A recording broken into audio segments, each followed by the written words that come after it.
본 영상은 이음교회 김봉근 목사의 누가복음 1장 72에서 79절을 설교 본문으로 하는 위로부터 임하는 해라는 제목의 2025년 12월 31일 송구영신 및 수요 예배 설교를 요약 소개하기 위해 제작되었습니다. 네, 2025년의 마지막 밤과 또 2026년의 첫 시작, 그 경계에 서 있는 우리에게 아주 깊은 질문을 던지는 그런 말씀이었어요. 맞아요. 보통 이맘때면 새해 다짐이나 새로운 계획, 이런 미래 얘기를 많이 하잖아요. 그렇죠. 근데 이 설교는 오히려 우리의 시선을 아주 근본적인 곳으로, 그러니까 나는 지금 어디서 오는 빛을 보고 있는가, 이 질문으로 이끌고 있다는 점이 굉장히 흥미로웠습니다. 네, 시작부터가 아주 도발적이죠. 새 첫 해를 보겠다고 다들 동해로 산으로 막 달려가는데 네네, 그렇죠. 그 장엄하게 아래에서부터 떠오르는 해를 보면서 소원을 빌고 싶어하는 마음. 바로 그 마음이요. 그런데 이 설교는 아주 단호하게 말합니다. 우리가 진짜 봐야 할 해는 그 방향에서 오는 게 아니라고요. 바로 그 방향성의 전환, 이게 오늘 이야기의 첫 번째 핵심이겠네요. 맞습니다. 설교에서 인용한 구절이 돋는 해가 위로부터 우리에게 임하여 라는 말씀이거든요. 세상의 태양은 아래에서 위로, 그러니까 수평선 아래에서 하늘 위로 솟아오르죠. 우리의 기대도 좀 비슷해요. 이 땅의 것, 내 노력으로 일군 성공이 막 솟아오르길 바라죠. 내년에는 대박나게 해주세요. 이런 아주 솔직하고 인간적인 마음이요. 그렇죠. 하지만 성경이 말하는 구원의 빛, 그 생명의 태양은 방향이 정반대라는 거예요. 위로부터 아래로 임한다고 선언하는 거죠. 이게 그냥 시적인 표현이 아니라 우리의 생명과 구원은 땅에서, 나 자신에게서 시작되는 게 아니라는 아주 근본적인 선언이라는 말씀이시군요. 네, 그리고 또 다른 중요한 차이가 있어요. 땅의 해는 눈에 보이고 피부로 느껴지잖아요. 그렇죠. 따뜻하죠. 근데 위로부터 오는 해는 보이지 않는다는 거예요. 바로 여기가 신앙의 영역이고 어쩌면 시험대인 거죠. 보이는 건 믿기 쉬운데 말이죠. 맞습니다. 그래서 설교가 히브리서 말씀을 인용하면서 강조하는 게 믿음은 보이지 않는 것들의 증거라는 거잖아요. 내 눈앞에 닥친 현실보다 보이지 않는 하나님의 약속을 더 확실한 실체로 붙드는 것, 그게 진짜 믿음이라고 이야기하고 있습니다. 자, 그럼 이제부터 이야기가 더 깊어지는데요. 이 돋는 해로 번역된 헬라어 단어 아나톨레에 대한 설명이 아주 흥미로웠어요. 이게 그냥 우리가 생각하는 일출, 선라이즈가 아니라고요? 네, 바로 이 부분이 이 설교의 가장 중요한 통찰 중 하나입니다. 아나톨레라는 단어가요, 물론 해가 돋는다는 뜻도 있지만 구약 성경이 헬라어로 번역될 때 아주 특별한 의미로 사용된 단어예요. 특별한 의미요? 네, 예를 들면 구약에서 앞으로 오실 메시아를 예언할 때 새로운 싹 또는 가지라는 표현을 쓰거든요. 들어본 것 같아요. 네, 바로 그 싹이나 가지를 번역한 헬라어 단어가 아나톨레였던 겁니다. 와, 그럼 당시 사람들에게 아나톨레는 그냥 아침 해가 아니라 오랜 예언의 성취, 메시아의 등장을 떠올리게 하는 굉장히 중요한 상징이었겠네요. 정확합니다. 설교에서 제시하는 이미지를 한번 떠올려 보세요. 모든 게 죽은 것 같은 메마른 땅에서 파릇한 싹이 하나 돋아나는 모습. 네. 처음엔 그게 뭔지, 얼마나 대단한 존재가 될지 아무도 모르죠. 그저 작고 연약해 보일 뿐이에요. 하지만 그 안에 생명이 있으니까 하나님의 시간 속에서 자라나서 결국 거대한 실체를 드러내잖아요. 구원의 역사가 바로 그 싹과 같았다는 거군요. 아담, 아브라함, 다윗에게 주셨던 그 희미한 약속들이 역사 속에서 끈질기게 이어져 오다가 네, 마침내 예수 그리스도라는 돋는 해, 아나톨레로 그 실체를 드러냈다는 설명이 정말 감동적이죠. 그리고 이 싹이라는 이미지가 우리의 시간 개념과도 연결이 되더라고요. 우리가 사는 물리적인 시간 크로노스와 하나님의 특별한 시간 카이로스. 맞아요. 예수 그리스도라는 아나톨레는 그냥 크로노스 안에 일어난 하나의 사건이 아니라 영원한 카이로스가 우리의 역사 속으로 뚫고 들어온 결정적인 순간이라는 의미입니다. 요한복음에서 니고데모에게 하신 거듭남에 대한 이야기도 바로 이 맥락으로 풀어주시더라고요. 거듭난다, 본 어게인이라는 게 사실 원어의 의미는 위로부터 다시 태어난다라고요. 네, 바로 그겁니다. 돋는 해가 위로부터 임하듯 우리의 영적인 생명도 반드시 위로부터 와야 한다는 거죠. 땅에서 난 것은 결국 흙으로 돌아가지만 위로부터 온 생명만이 영원하다는 진리. 그래서 설교가 우리에게 아주 근본적인 질문을 던지는 거군요. 당신은 위로부터 다시 태어났습니까? 라고요? 그렇죠. 만약 그렇다면 우리는 죽어서 갈 천국을 막연히 기다리는 존재가 아니라 이미 우리 안에 임한 그 하늘의 빛으로 오늘을 천국처럼 살아가는 사람들이라는 겁니다. 그렇다면 하나님은 왜 이렇게까지 그 아들을 위로부터 오는 해로 우리에게 보내주셨을까?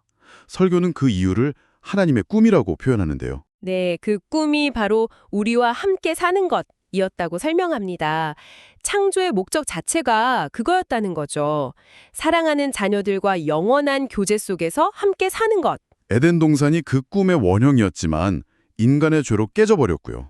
네, 쫓겨난 인간은 스스로 낙원을 만들어 보려 했지만 그 역사는 결국 고통과 죽음만 남겼죠. 참 뼈아픈 지적이었습니다. 하지만 하나님은 포기하지 않으셨어요. 성막과 성전을 통해 내가 너희 가운데 거하겠다는 약속을 계속 이어가셨죠. 하지만 인간은 그것마저 더럽혔습니다. 그래서 결국 네, 그래서 마침내 하나님께서 선택하신 궁극적인 방법이 바로 아들 예수 그리스도, 위로부터 돋는 해를 직접 우리에게 보내시는 것이었다는 거죠. 예수님 자신이 바로 움직이는 성전이고 하나님이 우리와 함께 계신다는 임마누엘의 완전한 실체라는 선포입니다.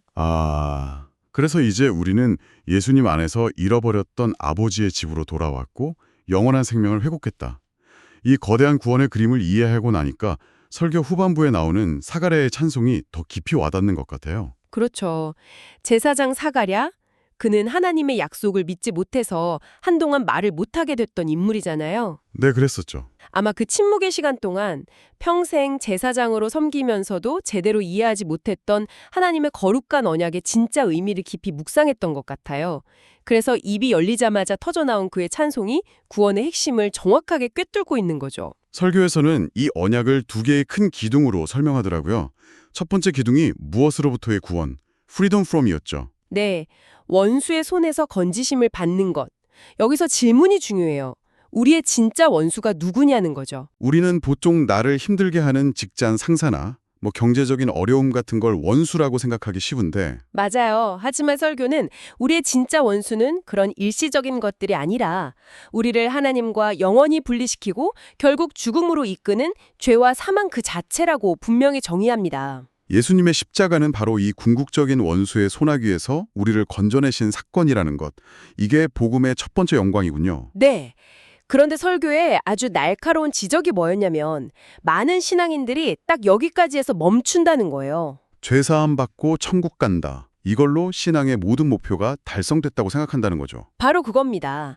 그래서 두 번째 기둥이 훨씬 더 중요하다고 설교는 강조해요.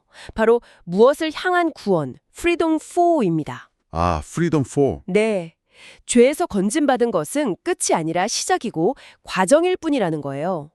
구원의 진짜 목적지는 두려움 없이 성결과 의로 하나님을 섬기는 자리로 나아가는 것이라고 말합니다. 두려움 없이 섬긴다는 말이 정말 혁명적으로 들렸어요. 구약시대 대제사장은 지성소에 들어갈 때 죽을지도 모른다는 공포에 떨면서 발목에 밧줄까지 메고 들어갔다고 하잖아요. 네. 하나님을 섬기는 것 자체가 두려움이었던 시대였죠. 그런데 두려움 없이 섬기게 하겠다니요? 바로 그 지점입니다. 누가 감히 전능한 창조주 앞에 두려움 없이 설 수 있겠어요.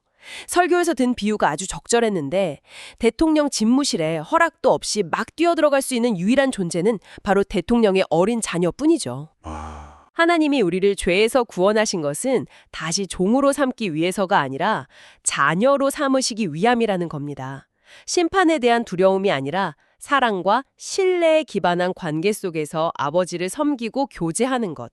그것이 구원의 완성이라는 정말 놀라운 선언인 거죠. 그렇군요. 그럼 그 성결과 의로 하나님을 섬긴다는 건 구체적으로 어떤 삶의 모습일까요? 네, 이것도 수직적인 관계와 수평적인 관계로 나눠서 설명해 주셨죠. 성결, 즉 거룩함은 하나님과의 수직적인 관계를 의미해요. 이건 우리 힘으로 이룰 수 있는 게 아니죠. 오직 예수 그리스도의 거룩하심으로 우리가 덧입혀질 때만 가능한 일입니다. 그럼 의는요? 의는 이웃과의 수평적인 관계를 말해요.